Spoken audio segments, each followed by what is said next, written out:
Aljamain Sterling versus TJ Dillashaw is in the talks, or now was kind of rumored for this card, UFC 279. I'm going to be, but Aljamain Sterling denies that information. Now the fight's kind of like a bit on the line. It's kind of like it is on, but it's not on at the same time. And I'm going to also give an early prediction and breakdown for this. I sorry I didn't post this yesterday.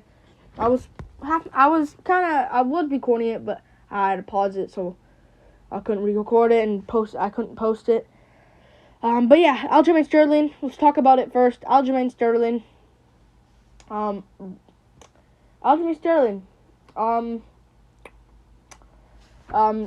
Isn't gonna fight TJ Dillashaw because of the money. He wants to have the money increase for him to fight TJ Dillashaw.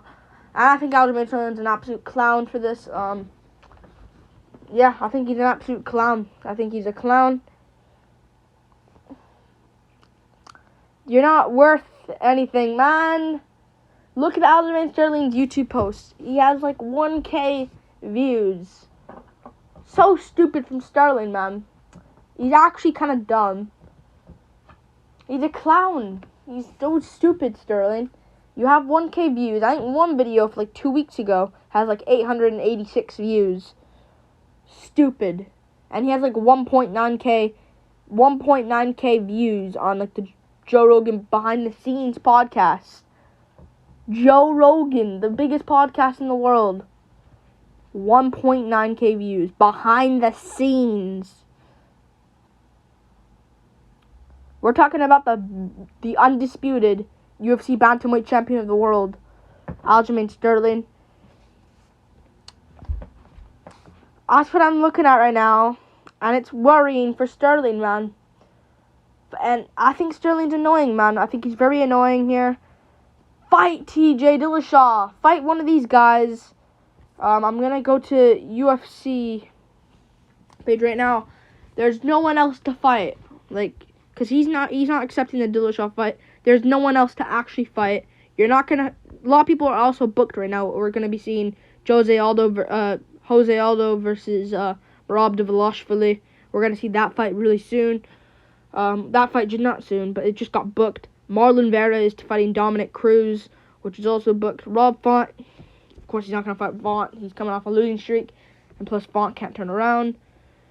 He can't fight Corey Sandhagen. Sandhagen's on a bit of a losing streak. Just fought for an interim world title in his last fight. Short notice against Petr Yan, I understand. But speaking of Petr Yan, he's not going to fight Petr Yan in a trilogy.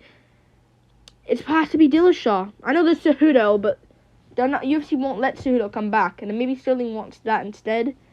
But be real, they're probably going to do Sandhagen. Oh, Sandhagen just got booked against Song Yadong. I forgot about that. Sandhagen's now booked against Song Yadong. So it's not gonna be Yan. They're probably gonna do Yan Cejudo, and they're gonna do the Dillashaw fight. Dillashaw's the only rightful guy. Dillashaw is coming off a win over Corey Sandhagen, even though he should have probably lost that fight based off damage and lost the 5th round. But Dillashaw on paper still won, and he's still one of the best bantamweights in the world, and he's number 2 for a reason. So you gotta have to give him a title shot. And they're probably going to end up making a fight. But Sterling's just an absolute clown, man. He's just an absolute clown. And we all know that by now. He's an absolute clown. He's not worth what the UFC, what he thinks he is. People need to get a reality check on this, man. Reality checks. I just think, I don't know. It's just stupid from Sterling.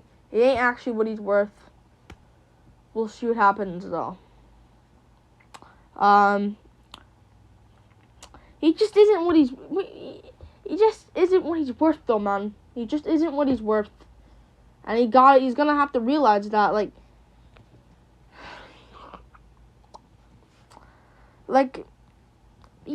it's at UFC 279. It's in September.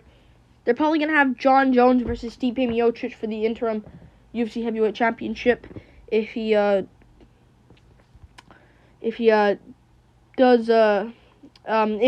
probably gonna have that on this card, and they're probably gonna have the pay-per-view shares. He's not gonna get any of them, not even 5%. I just don't understand with Sterling. But yeah, let's move on to the early prediction and breakdown. Though I actually do see TJ Dillashaw actually getting this one done. I see a lot of people keep picking Sterling. I know he looked good against Petr Yan. I know he looked pretty good there, but he started to slow down in the later rounds massively. Massively started to slow down in the later rounds. And TJ Dillashaw, he doesn't slow down. Like, he has great cardio, TJ Dillashaw. I actually do see TJ Dillashaw getting this one done in a close decision, 48-47, maybe losing 2 rounds here and there. Maybe Sterling can take the back. I know he looked good against Petr Yan, but then the last 2 rounds, man, Petr Yan started to beat him up. Like, people just don't mention that because people just say, oh, great win from Sterling, dominated him. No, he didn't dominate him, though. Yan won the last 2 rounds. But it's fair play. Sterling did win that fight against Petr Yan. I know a lot of people thought Petr Yan won that fight. I thought that was a pretty clear win for Aljamain Sterling. And even then, if you think Petr Yan won, Sterling arguably could have got a 10-8 round in the second round, or one of the rounds in that fight.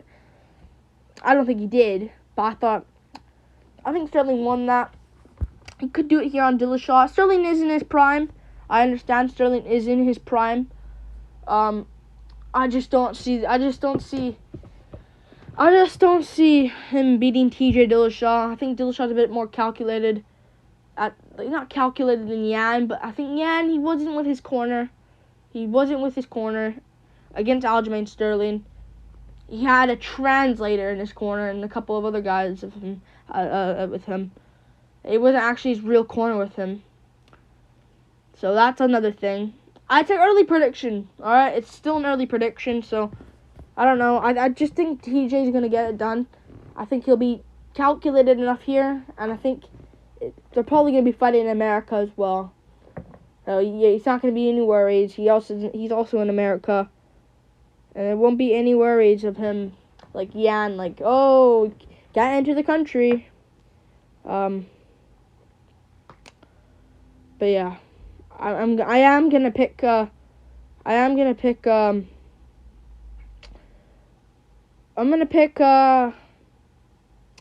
Sterling. Not Aljamain. TJ Dillashaw to win this one.